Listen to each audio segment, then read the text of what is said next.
الحمد لله نحمده ونستعينه ونستغفره ونؤمن به ونتوكل عليه ونعوذ بالله من شرور أنفسنا ومن سيئات أعمالنا من يهده الله فلا مضل له ومن يضلله فلا هادي له وأشهد أن لا إله إلا الله وحده لا شريك له وأشهد أن سيدنا وسندنا وحبيبنا ومولانا محمدا عبده ورسوله قال الله تبارك وتعالى في كلامه المجيد والفرقان الحميد أعوذ بالله من الشيطان الرجيم بسم الله الرحمن الرحيم وتعاونوا على البر والتقوى ولا تعاونوا على الإثم والعدوان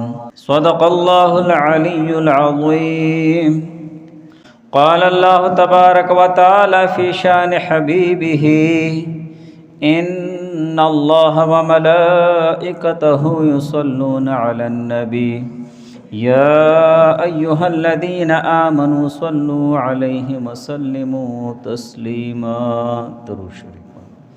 اللهم صل على محمد كما تحب وترضى له اللهم صل على محمد وأنزله المقعد المقرب عندك يوم القيامة رب اشرح لي صدري ويسر لي أمري واحلل عقدة من لساني يفقه قولي سبحانك لا علم لنا إلا ما علمتنا إنك أنت العليم الحكيم سامعین محترم، نیا سال شروع ہو گیا، شمسی نیا سال، اور ہر مومن مسلمان کی ذمہ داری ہے کہ وہ سوچے اور سمجھے کہ گزشتہ سال میں نے کیا پایا ہے اور کیا کھویا ہے، میں نے اللہ تعالیٰ کی رضا اور خوشنودی کے لیے کتنے کام کیے ہیں، میں اللہ تعالیٰ کے قریب ہوتا جا رہا ہوں یا اللہ تعالیٰ سے دور ہوتا جا رہا ہوں، حضور علیہ السلام کے سنت طریقے میری زندگی میں مزید اور آ رہے ہیں یا جو ہیں وہ بھی ختم ہو رہے ہیں، اور اسی طرح اللہ تعالیٰ کے جو احکامات ہیں ان پر میں کتنا عمل کر رہا ہوں، ان ساری چیزوں کے متعلق اپنے ساتھ محاسبہ، حساب اور کتاب کرنا ہر مومن مسلمان پر ضروری اور واجب ہے کہ وہ اپنے ساتھ حساب اور اپنے ساتھ محاسبہ کرے۔ دین اور دینداری کے حوالے سے، دنیا داری کے حوالے سے تو ہم دن رات حساب اور کتاب کرتے رہتے ہیں، ویسے ضروری تو ہر مومن مسلمان کے لیے یہ ہے کہ وہ جب بھی رات کو آنکھ بند کرے اور سونے کا ارادہ کرے تو اپنے ساتھ محاسبہ کر لیا کرے کہ مجھے مرنا بھی ہے، یہ میرے لیے بستر مرگ ہے، میں سو رہا ہوں، سونے کا ارادہ کر رہا ہوں، سونا چاہتا ہوں، شاید ہو سکتا ہے کہ صبح میری آنکھ نہ کھلے، میں سویا ہوا رہ جاؤں، رات کے اندھیرے میں مجھ سے روح نکل جائے، کسی کو پتہ ہی نہ چلے، اور پتہ چل بھی جائے تو کوئی کیا کر سکتا ہے؟ جب موت آ جائے فلا یستاخرون ساعۃ ولا یستقدمون، پھر آگے پیچھے کا کوئی معاملہ نہیں ہوتا ہے، تو اپنے ساتھ محاسبہ ہونا چاہیے اپنے اعمال کا کہ میں اللہ تعالیٰ سے دور ہوتا جا رہا ہوں یا قریب ہوتا جا رہا ہوں۔ زندگی میری ختم ہو رہی ہے، یہ برف کی طرح پگھل رہی ہے، برف بھی پگھلتی ہے، بڑے لوگ فرماتے ہیں زندگی کی مثال برف کی طرح ہے، اگر آپ اسے استعمال میں لے آئیں گے تو یہ آپ کے لیے فائدہ ہی فائدہ ہے، اگر اسے آپ استعمال میں نہیں لائیں گے تو وہ ویسے بھی پگھل رہی ہے، ختم ہو جائے گی۔ تو یہ نیا سال شروع ہو چکا ہے، اور اس نئے سال کے لیے ایک لائحہ عمل بھی ہونا چاہیے، ایک ایسا طریقہ کار ہونا چاہیے کہ گزشتہ سال میں جو چیزیں میں نہیں کر سکا کہ وہ اس سال میں کر سکوں اور کر جاؤں۔ گزشتہ سال بہت ساری چیزیں مجھ سے رہ گئی ہیں، بہت ساری چیزیں میں نہیں کر سکا، بہت ساری چیزوں کے لیے میں تگ و دوڑ نہیں کر سکا، بہت ساری چیزوں میں ناکام ہو گیا ہوں، اور خصوصاً دین اور دینداری کے حوالے سے کہ گزشتہ سال میں بہت سارے نمازیں نہیں پڑھی، روزے نہیں رکھے ہیں، زکوٰۃ نہیں دی، یا اسی طرح دوسرے احکام ادا نہیں کیے، رشتہ دار مجھ سے ناراض ہو گئے، پڑوسی مجھ سے پریشان ہو گئے، چلو یہ نیا سال شروع ہو گیا، ایک ایسا لائحہ عمل کہ جس کی بنیاد پر مومن مسلمان گزشتہ سال میں جو کچھ کھو گیا ہے وہ آئندہ سال میں نہ کھوئے۔ جو سال شروع ہو گیا ہے یہ اس کے لیے خیر کا ذریعہ بن جائے۔ وہ لائحہ عمل کیا چیز ہے؟ 4 چیزیں ہیں،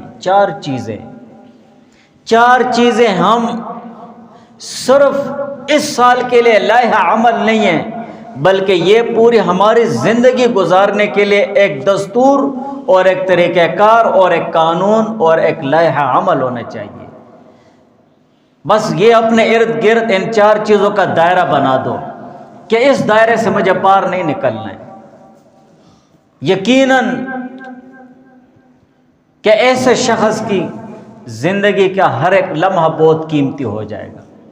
پہلی چیز ہے علم حاصل کرو۔ علم حاصل کرنے کے لیے ضروری نہیں ہے کہ آپ مدرسے میں چلے جائیں، 8 سال 10 سال 11 سال پڑھتے رہیں، درس نظامی کرو، پھر تخصص کرو، پھر پی ایچ ڈی کرو، پھر یہ کرو، پھر وہ کرو۔ نہیں، علم کے لیے آپ کو علم حاصل کرنا ہے۔ مقصد اور مطلب یہ ہے کہ آپ کو اپنی 24 گھنٹے زندگی گزارنے کے لیے وقتاً فوقتاً علماء کے ساتھ ربط میں رہنا ہے۔ یہ دیکھنا ہے کہ حاضر وقت میں اللہ تعالیٰ کا کون سا حکم میری طرف متوجہ ہو رہا ہے۔ جب آپ نے دیکھ لیا کہ حاضر وقت میں جمعے کی نماز کا وقت اور جمعے کی نماز کا حکم متوجہ ہو رہا ہے، جمعے کی نماز کے متعلق موٹا موٹا علم سیکھ لو، موٹی موٹی چیزیں، موٹے موٹے مسائل سیکھ لو۔ طلب العلم فریضۃ علی کل مسلم، علم کا حاصل کرنا ہر مومن مسلمان پر فرض ہے، فرض علم ہے، فرض علم ہے۔ فرائض سیکھنا ہے، نماز کے متعلق، زکوٰۃ، حج کے متعلق، تو علماء کے ساتھ ربط میں رہنا ہے کہ کوئی لمحہ، کوئی کام اور کوئی عمل بھی آپ کا ایسا نہ گزرے جو قرآن اور حدیث کے مطابق نہ ہو۔ آج اگر ہم مار کھا رہے ہیں تو سب سے زیادہ مار اس پر کھا رہے ہیں کہ ہمارے پاس علم نہیں ہے، معلومات نہیں ہے، جاننا نہیں ہے، نہ ہم نے کوشش کی ہے جاننے کی، معلوم کرنے کی اور علم حاصل کرنے کی، کہ میں اس چیز کے متعلق علم حاصل کر لوں، مجھے پتہ چل جائے کہ جی مجھے جمعے کی نماز کے متعلق موٹی موٹی چیزیں بتاؤ جس سے میری نماز معیاری نماز بن جائے۔ خطبہ کیسے سننا ہے، یا اسی طرح آپ نے روزہ رکھا ہوا ہے، روزے کے متعلق جی مجھے بتاؤ۔ انسان بیمار بھی ہو سکتا ہے، انسان سفر بھی کر سکتا ہے، کمزور بھی ہو سکتا ہے، سخت کام کاج بھی کر سکتا ہے، مجھے موٹے موٹے مسائل سمجھاؤ۔ یہ ایسا علم ہونا چاہیے۔ اگر علم نہیں ہوگا تو ہم کچھ بھی نہیں کر سکتے۔ ایک چیز کے متعلق کسی کو معلومات ہی نہیں ہے تو وہ اس چیز کو استعمال کر سکتا ہے؟ نہیں کر سکتا۔ اگر آپ کے پاس موبائل استعمال کرنے کے معلومات نہیں ہیں، آپ نہیں سمجھ رہے ہیں تو نہیں استعمال کر سکتے ہو۔ جب تک آپ اس کے متعلق معلومات اور علم نہیں حاصل کرو گے، اور صفت علم تو یہ تو ذات باری تعالیٰ کی ہے۔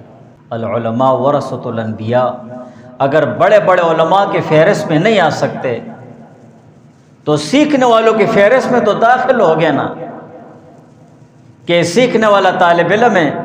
جب آپ کے دل و دماغ میں اس چیز اور اس بات کی حرص ہوگی کہ میں اپنے مستند علماء سے کوئی چیز سیکھ لوں، یا اس چیز کے متعلق میں مسائل سیکھ لوں، اس چیز کے متعلق میں علم سیکھ لوں، اس چیز کے متعلق ضروری مسائل سیکھ لوں، تو آپ طالب علموں کے زمرے میں آ گئے، آپ طلباء کی فہرست میں آ گئے۔ اور طلباء وہ عظیم الشان شخصیات ہیں جس کے لیے نورانی فرشتے اپنے پر بچھاتے ہیں، اعزاز کے لیے اور برکت لینے کے لیے۔ کتنی بہت بڑی بات ہے۔ لیکن نفس و شیطان کا زور ہے نا، کہاں چھوڑتا ہے کہ ایک مومن مسلمان اس طرح اس کا تعلق بنا رہے، مسجد میں زیادہ آئے جائے، جی مجھے سمجھاؤ مجھے سمجھاؤ۔ شیطان چھوڑتا ہے؟ شیطان کہاں چھوڑتا ہے؟ انسان کے نفسانی خواہشات کہاں چھوڑتے ہیں؟ ہمارے پاس سب سے بڑی نفسانی خواہش جو ہے وہ ہمارا موبائل کا استعمال ہے، ہمیں اس سے فرصت کہاں ملتی ہے؟ یہ ہماری ایک خواہش ہے، طبی خواہش ہے نا، طبیعت چاہتی ہے۔ اب اگر آپ اللہ تعالیٰ کے گھر میں نہیں جائیں گے، کچھ سیکھو گے نہیں، تو یہی طبی خواہش تمہارے لیے وبال ہے۔ اسے تو کہتے ہیں نفسانی خواہش۔ تو علم حاصل کرنا ہے، قرآن پاک کی ایک آیت سیکھ لی، کچھ وضو کے مسائل سیکھ لیے، غسل کے مسائل سیکھ لیے، قرآن پاک کا آپ نے وہ آیت کا ترجمہ سیکھ لیا ہے، اس کے متعلق کچھ اگر آپ کو سمجھ نہیں آتی ہے تو سمجھانے والی ذات تو اللہ تعالیٰ ہے۔ جس چیز کے ساتھ انسان کی ممارست نہیں ہوتی ہے، تجربہ نہیں ہوتا ہے، سیکھنا نہیں ہوتا ہے، تو اسے اس کے متعلق کیا پتہ ہوتی ہے؟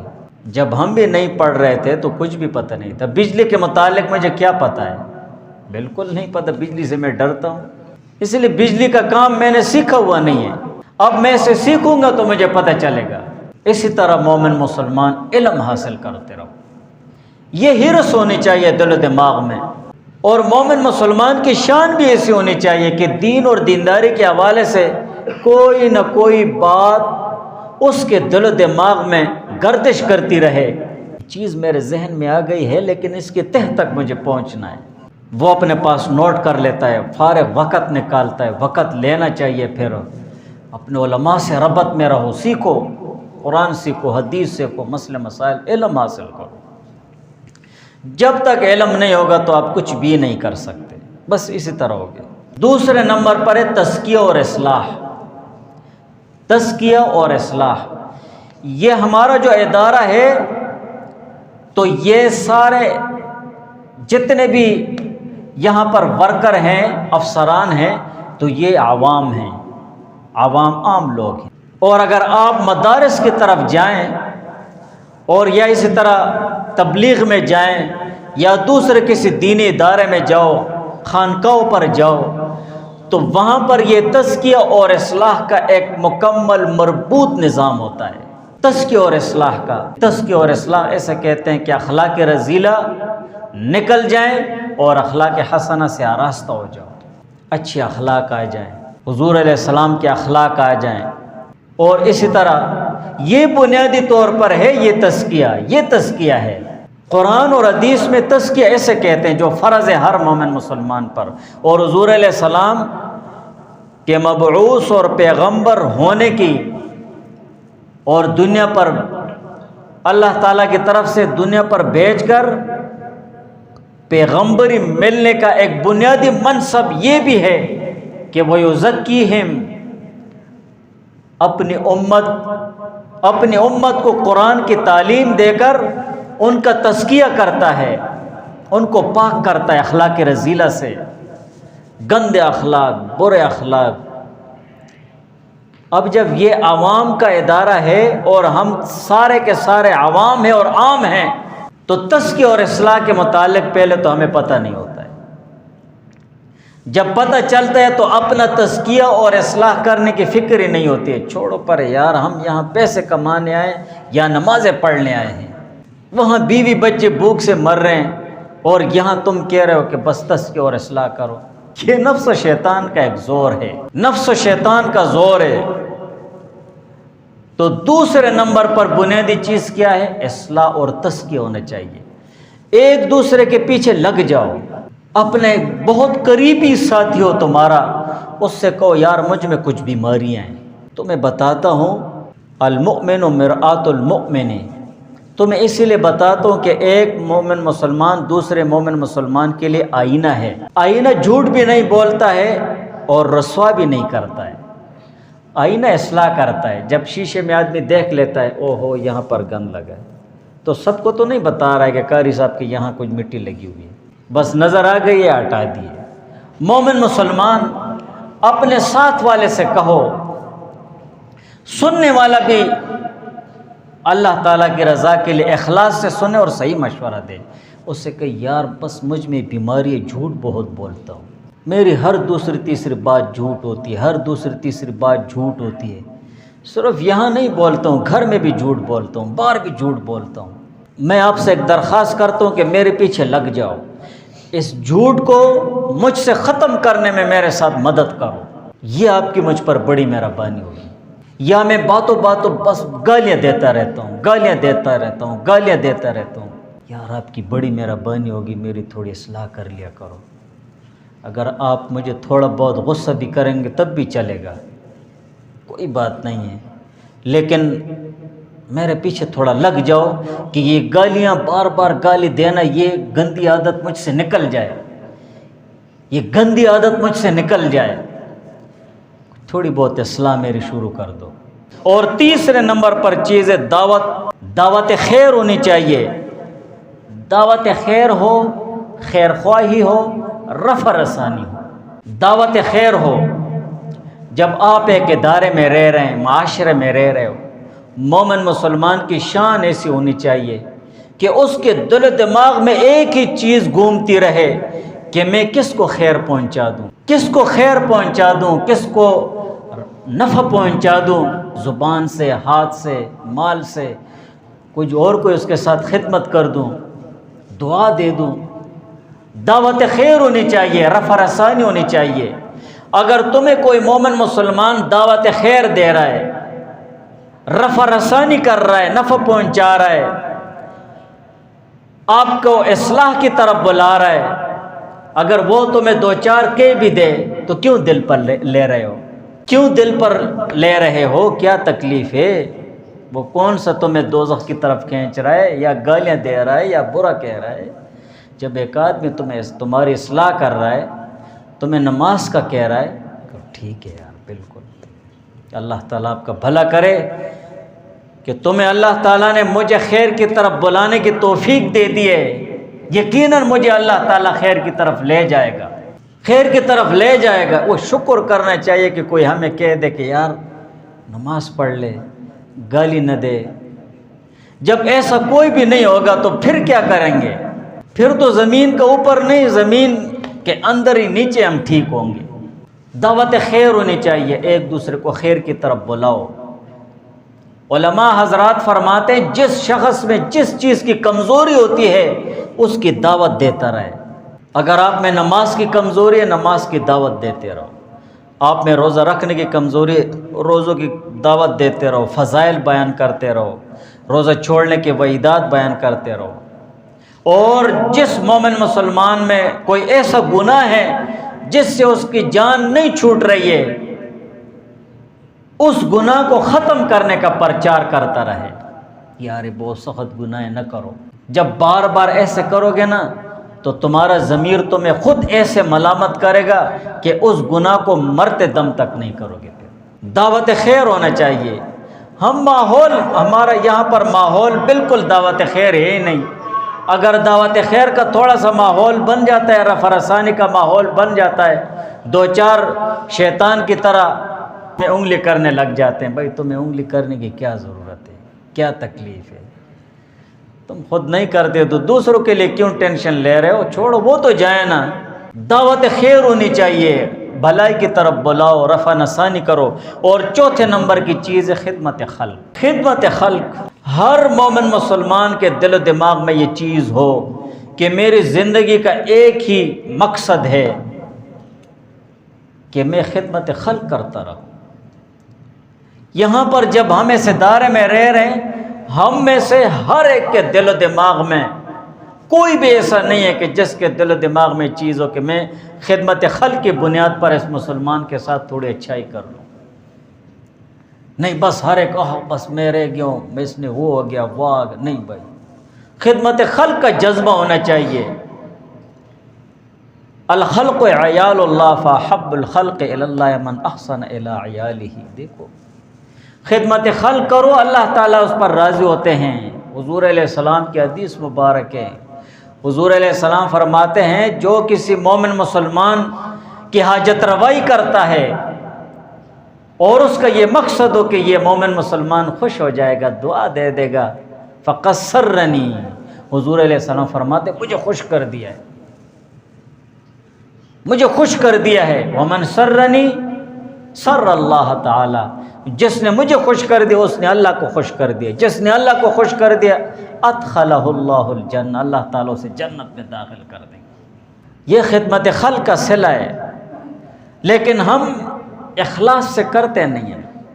خدمت خلق کو ہونا چاہیے ایک جذبہ، اپنے اولاد میں بھی یہ جذبہ پیدا کرنا چاہیے۔ بیٹھ جاؤ، جہاں بھی چلے گئے ہو، چھوڑو بچو، تو مہمان تھوڑا ہے، خدمت کرو، جاؤ آگے ہو جاؤ۔ بوڑھے ہیں، کمزور ہیں، تم سے عمر میں بڑے ہیں، ان کی خدمت کرو، ان کی دو چار باتیں سنو، تمہاری تربیت بھی ہوتی رہے گی اور کچھ سیکھنے کو بھی ملے گا اور اجر ثواب بھی ملے گا۔ تمہاری جوانی میں اللہ تعالیٰ برکت دے گا۔ جاؤ خدمت کرو، ہٹ جاؤ۔ خدمت خلق ہونی چاہیے۔ اپنے ادارے میں دیکھو، عالمی سطح پر دیکھو، ہم کیسے برداشت کریں گے کہ ہمارے وہ مومن مسلمان غزہ اور فلسطین والے یا کشمیر یا جہاں بھی مومن مسلمان تکلیف میں ہیں، وہ ٹھنڈ سے ٹھٹر رہے ہوں اور ہم رضائیوں میں روٹروں کے سامنے بیٹھے ہوں۔ ایک عالمی جذبہ ہو۔ ٹھیک ہے، ہم وہاں پر نہیں جا سکتے، کم سے کم ہماری دعا تو جا سکتی ہے نا۔ یا اللہ میرے بچے دیکھو سکون سے ہیں، وہاں پر بھی مسلمان ہیں، ان کے بچے پتہ نہیں کیسے ہوں گے۔ خدمت خلق کا جذبہ ہونا چاہیے۔ جہاں پر بھی ہو، آپ میس میں آ گئے ہیں، ٹھیک ہے یار، بالکل تابعدار جناب، آپ کو پانی چاہیے پانی لے لو، آپ کو روٹی چاہیے 2 منٹ لیٹ ہو جاؤ، کوئی بات نہیں ہے، کھانا تمہیں ضرور ملے گا، دھکے نہ لگاؤ، گالی نہ کرو۔ ہاں ویسے ہنسی مذاق تھوڑی ہو جائے تو کوئی نہیں ہے، فریشمنٹ ہونی چاہیے، یہ تو زندگی کا حصہ ہے، بغیر اس کے زندگی ہے ہی نہیں۔ لیکن حرص، لالچ، بدنیتی، یہ اخلاق رذیلہ ہے نا، تزکیہ اور اصلاح اپنی ہونی چاہیے۔ تو چوتھی نمبر چیز کیا ہے؟ خدمت خلق کا جذبہ ہو۔ پہلے نمبر پر علم، دوسرے نمبر پر تزکیہ اور اصلاح، تیسرے نمبر پر دعوت خیر، رفع رسانی، اور چوتھے نمبر پر خدمت خلق۔ علم، اصلاح، دعوت خیر، خدمت خلق۔ انشاءاللہ ہم کوشش کریں گے کہ یہ چاروں چیزیں اپنے اندر لے آئیں نا، انشاءاللہ۔ دعا کرو اللہ تعالیٰ عمل کرنے کی توفیق